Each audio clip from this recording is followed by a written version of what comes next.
Hello everyone and welcome to a new video. Today we are going back to Polly Pocket, a toy line from the 90s. The set you are seeing here is a fairy tale castle and it was made by Bluebird Toys, whose headquarters were actually not too far from where I live. As you can see here, this is actually a container. It came empty and my original plan was just to retrobright this castle, bring back the original colors that you can see inside the case. But I got a little carried away, so now this is a half-an-hour video where we're going to design things in 3D and print them, paint, etc. So let's get started.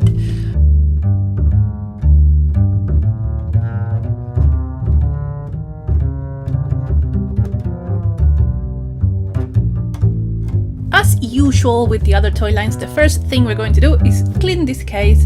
It's not too bad, there is some dust and some greasy sticky substances, so it should be enough with just some soap and warm water. So let's do that now.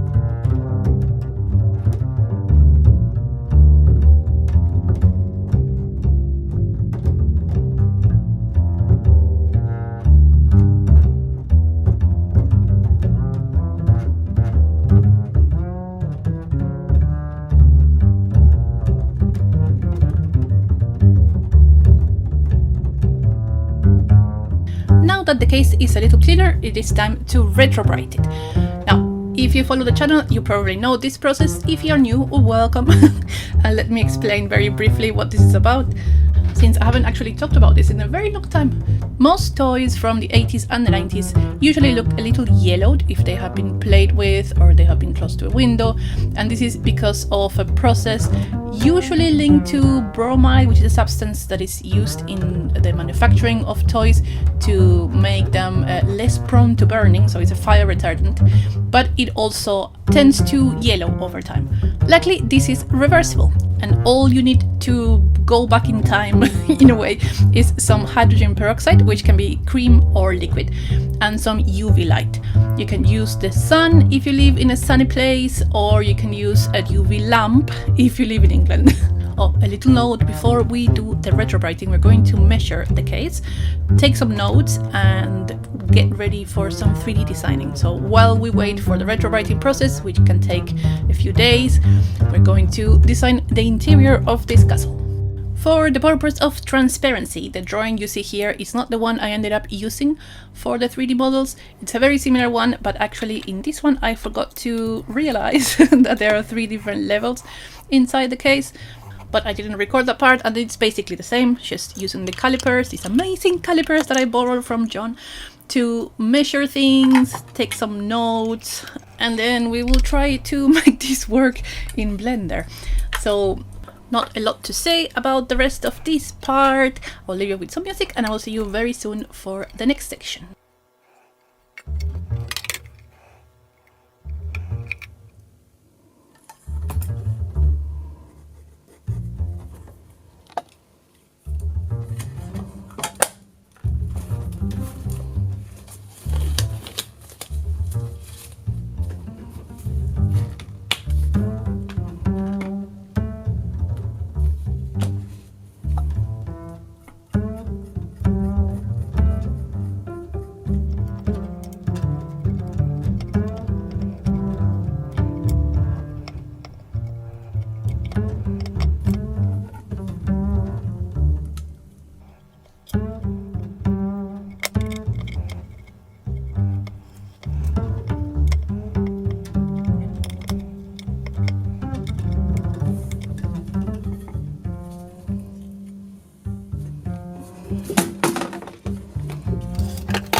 And now it's time to 3D design the interior rooms of our case. I'm going to be using Blender, which is a free software you can download from the internet. I will warn you now, I'm not good at Blender. I have had my beautiful hyper-focused moments with it, but I never actually learned it formally, as you can tell, because I use cubes to build everything. At some point I will love to learn Blender properly, but for the moment I hope you forgive my improvisation.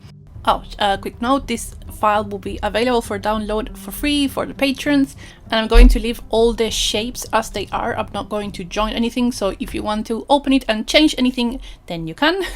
For example, although here I started building the shape in a certain way that then I changed, for the final result, the one you will be able to download, it actually fits almost perfectly in the case. So if you have this case, you can make some changes to like the furniture and stuff like that and print your own interior for the Polly Pocket case, or you can just use it in any way you want for your personal projects. Again, a little music, and I will see you for the next section, which will be the 3D printing and the painting.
Alright, so we have finished the 3D design in Blender. Now I'm going to export this into Lychee, and from Lychee I'm going to send it to my new 3D printer. I will be using the Elegoo Saturn 4 Ultra, which has this incredible feature that I couldn't be more grateful for, because now you don't have to align the printing bed anymore. Everything happens automatically, and it even has like a mini webcam that uses AI to make sure that your print is printing. I think to this point I have tried 4 models of the Elegoo. This is by far my favorite. I think it's about to come out. I had like a pre-release. I am not sponsored by Elegoo, so this is my honest opinion. I am absolutely eternally in love with this machine. Plus it looks so beautiful. Look at that. Honestly, it feels like it belongs in a sci-fi movie. So just to explain the process, very simple from Elegoo.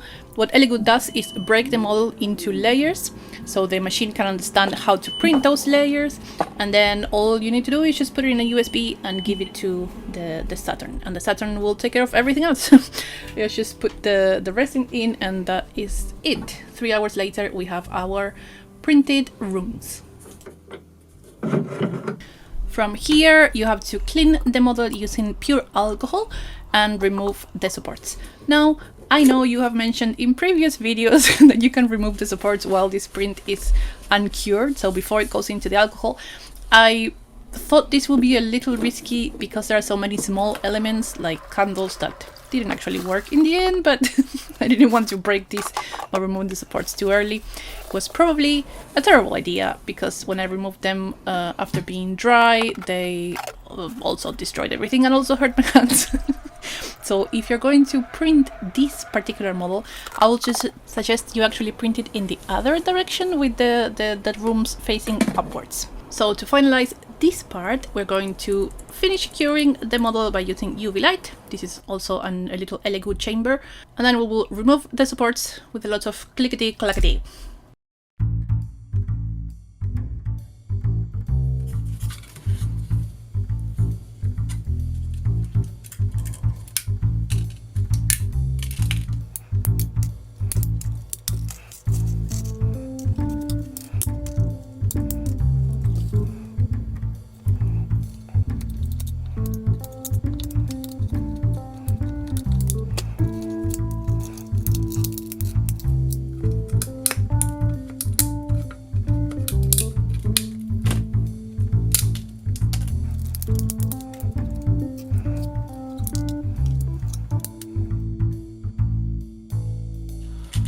The red you see on the table is my nail polish, just to let you know.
And now that the print is sort of clean, we're going to paint it.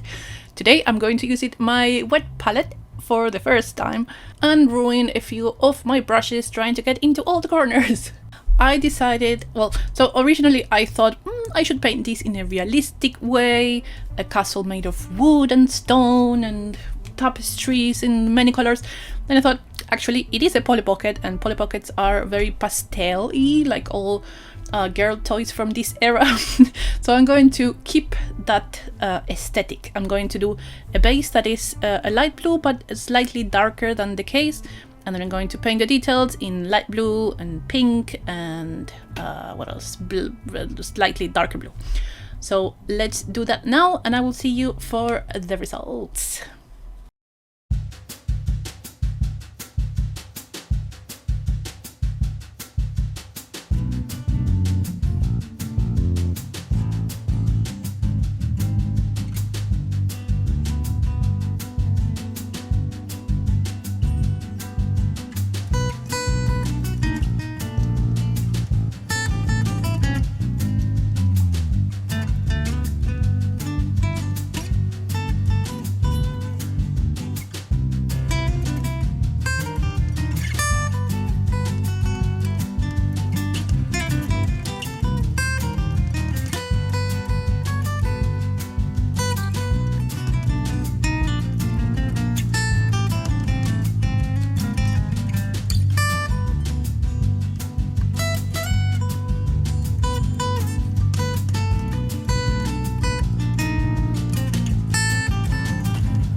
For the final touches, because I usually forget to record this part, I'm going to seal everything with Mr. Super Clear, and then I'm going to recycle some of my Magic the Gathering starter set boxes to make the tapestries.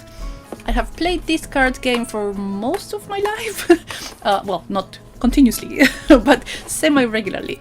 And there are two sets that I really love that I got recently. One is the Lord of the Rings, and the other one is Bloomburrow, which has amazing cute animals. And I'm going to use the back of these boxes to create the tapestries.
Let's take a look at the case before. We had some yellowing and nothing on the inside. There are so many things you can do with this box. One was ring holder, but I don't have enough rings. So let's take a look now at the after. And here is our new Polly Pocket castle in baby blue with the magic nails. And here is the castle interior. To be honest, I don't think this looks that great, but it was a lot of fun to make, and at least it might give you some ideas. You're always so nice in the comments, and I really appreciate it, but we have to be realistic. At the same time, this channel is a channel for ideas, not for executions. Or artistic executions. But luckily my Magic the Gathering cards fit really well, so I might use these when I go playing with others. I'm lying, I never play with others because I'm scared of people. I hope you enjoyed the video, and I will see you in the next one. Thank you so much for watching. Have a great week. Bye bye!